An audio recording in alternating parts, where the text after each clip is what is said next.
بسم الله الرحمن الرحيم. الحمد لله الذي نزل الفرقان على عبده ليكون للعالمين نذيرا، وأشهد أن لا إله إلا الله وحده لا شريك له، جعل القرآن هداية للناس ونبراسا يضيء لهم الطريق، وأشهد أن محمدا عبده ورسوله علم القرآن فكان خير معلم، فصلوات الله وسلامه عليه وعلى آله وأصحابه أجمعين، وبعد السلام عليكم ورحمة الله وبركاته. وبلون إسلاما أكم جرتو نجاك السنية الحمد لله نبينا النجايا.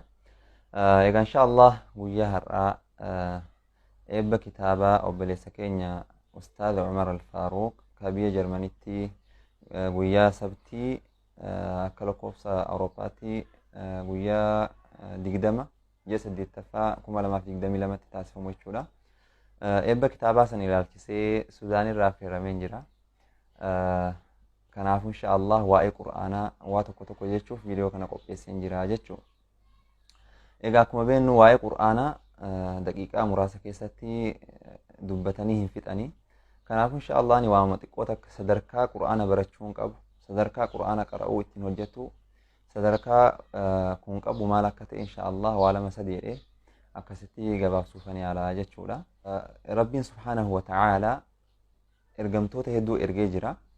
إسان الرتلة كتاب بوسي جراجة ربنا سبحانه وتعالى إرجمتو ترى كالأمة كتان نبي كين نبي محمد صلى الله عليه وسلم ربي إسان الرتل قرآن نفوسي جراجة قرآني هو كلام الله جتش ربي قلت إيتي كإرجم ربي نبي كين محمد صلى الله عليه وسلم إسان الرتل كبوفمي أكا إتين أكا قراني معنا سافهمني إتين هجني دنياتي jiruu gaarii ittiin jiraannee akhiraatti illee akka ittiin milkoofnuuf kanuuf buufame jechuudha jechuun akkanumaan qaraanee akka lafa keenyuuf miti yookaan tokkoon keenya akka ramadaana irraa haga ramadaanatti keenyee biyyoo qofa ta'ee quraanni akkasitti akkas goonuuf miti ka quraanni hin buufame. Kanaaf insha Allah quraana barachuun ittiin dalaguun duniyaatti illee akkaan barbaachisaadha, boru akhiraatti illee akka milkoofnuuf akkaan barbaachisaadha jechuudha. Kanaafuu akka viidiyoon hin dheeranneef insha Allah waa'ee quraanaa sadarkaa quraana barachuun qabu, quraana qara'uu ittiin hojjechuun qabu maal akka ta'e insha Allah waa lama sadii gabaabsuufan yaala. Tokkoffaa quraana qara'uun alqur'aanu yakuunu shafiican liashaabihi yawma alqiyaama.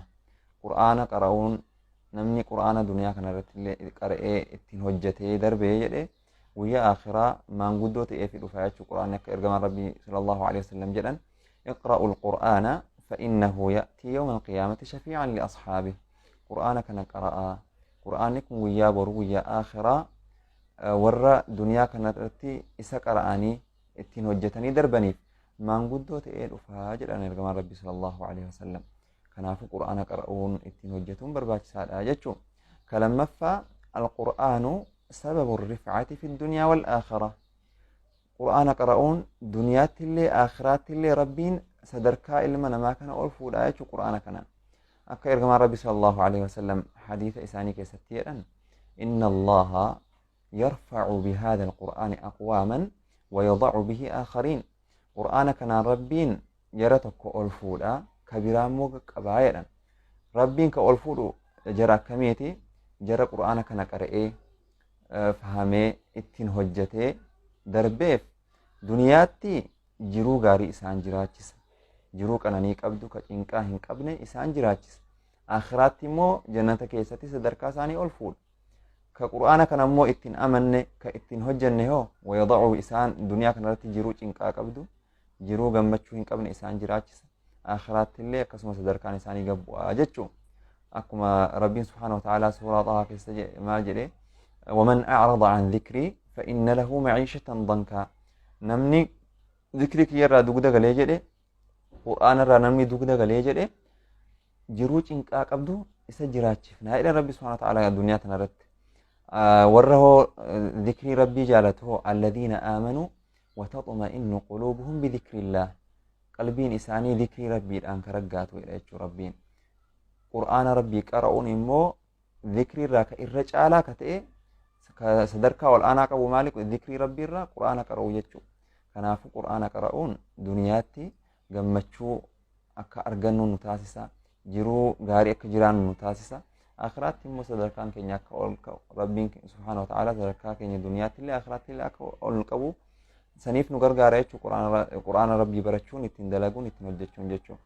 Kabiraa ammoo ergamaan rabbii sallallahu alaihi wasallam namni quraana barsiisu irra caalaa namaa ta'edhanii hadiisa isaanii keessatti nuuf himanii jiranii maal jedhanii khayrukum man ta'allama alqur'aana wa 'allama irra caalaan keessan nama qur'aana baratee barsiisee jedhanii ergamaan rabbii sallallahu alaihi wasallam.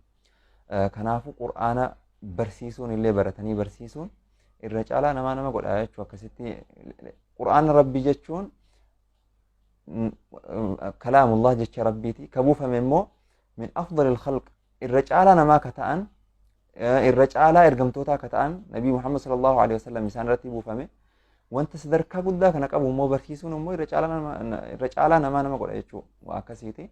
Kanaafuu kana waliin wanni an jechuu barbaadu keessattuu immoo warri biyya alaa ilmaan guddisaa jirtan ijoollee keessan qur'aana barsiisaa. Yeroo ammaa kana wanti baay'ee nama gaddisiisu tokkotu jira. Wanni an arge maali? Ijoolleen akkana xiqqoo guddattee afaan dubbatuu jalqabdeen fiigsanii mana barumsaa geessan. Kutaa tokkoffaa osoo hin taane keejii jedhanii keejii tokkoffaa keejii 1 keejii 2 jedhanii akkasitti haga 3 4 naf fakkaate san boodarra immoo sanirraa baasanii immoo kutaa tokkoffaa geessan. Ijoolleen akka afaan dubbatuu jalqabduun qur'aana barsiisan waa'ee shari'aa waa'ee diinii barsiisan akkas ta'uu qaba malee akka ijoolleen afaan dubbatuu jalqabdeen fiigsanii mana barumsaa geessanii ijoollummaarraa jalqabanii qur'aanarraa yookaan immoo wantoota diinii keenyarraa ijoolleen fagaatu hin qabdu. Kanaafuu abbooliin haadholiin ijoolleen wayita guddattee afaan dubbatuu afaan baratte fiigsinee gara mana barumsaa geessu osoo hin taane qur'aana barsiisuu qabnaa jechuudha. Dirqamaa miti keejii barsiisuu keejii tokkoffaa warri durii baranne keejii maalii kana hin beeknu kutama tokko sheenne nagaumaan baratu jirra jechuudha. Keejii sheenuu dhabaniif ijoolleen hin miidhamanii. Kanaafuu keejii san dura qur'aana barsiisuu qabna ijoollee keenya qur'aana barsiisuu qabna qur'aana baratuu qabanii jechuudha. Kabiraa qur'aana barachuun sadarkaa inni qabu qur'aana qara'uun ajrii qaba.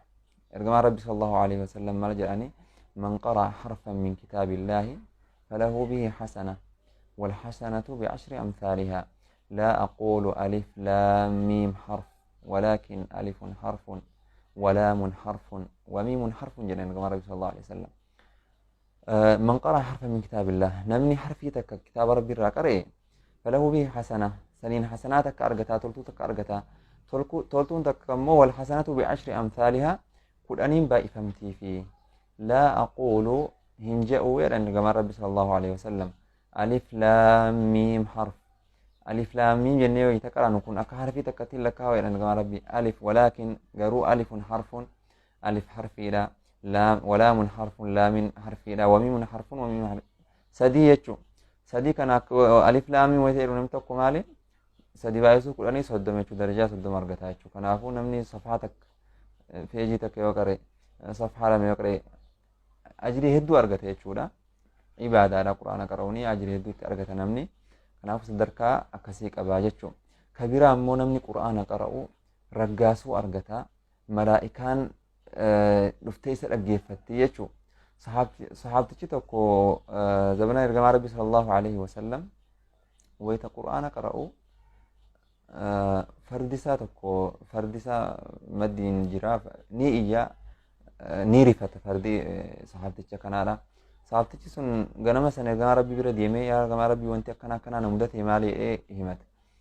Osoo qaraatee raattee osoo qur'aana kan kee itti fuftee raattee jedhaniin maali sakiinaadha tanazzalat lil qur'aani aw nazalat lil qur'aani wanti ta'ame sun bar raggaasuudha rahmatatu malaa'ikaatu waliin jira rahmatatu sitti bu'ee ture osoo silaa qaraatee itti fuftee raattee jedhaniin jechuudha. Kanaafuu namni qur'aana qara'u aslan kana nama yaaletu beekaa yookaan immoo nama qur'aana qara'utu beekaa waan akkanaa kana raggaasu ajaa'iba argata. Namni qur'aana qara'u qalbiin isaa ni raggaati gammachuu ajaa'iba argata.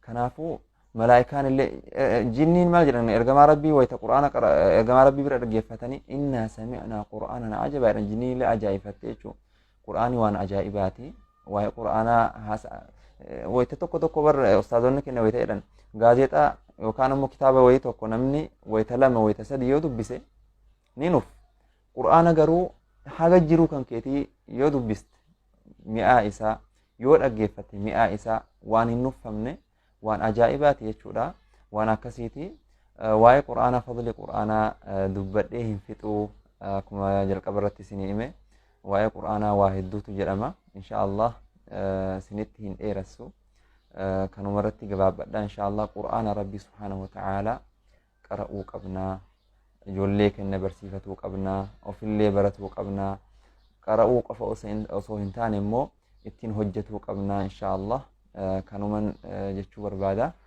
إن شاء الله بليس كنا أستاذ عمر الفاروق كتابكنا إن شاء الله ربي نراها يقبلوا إفاجي ساهند إن شاء الله ربنا يجعل في ميزان حسناته اللهم اجعل القرآن العظيم ربيع قلوبنا ونور صدورنا وجلاء أحزاننا وذهاب همومنا اللهم ارحمنا بالقرآن واجعله لنا إماما ونورا وهدى للناس اللهم ذكرنا منه ما نسينا وعلمنا منه ما جهلنا وارزقنا تلاوته آناء الليل وأطراف النهار. السلام عليكم ورحمة الله وبركاته.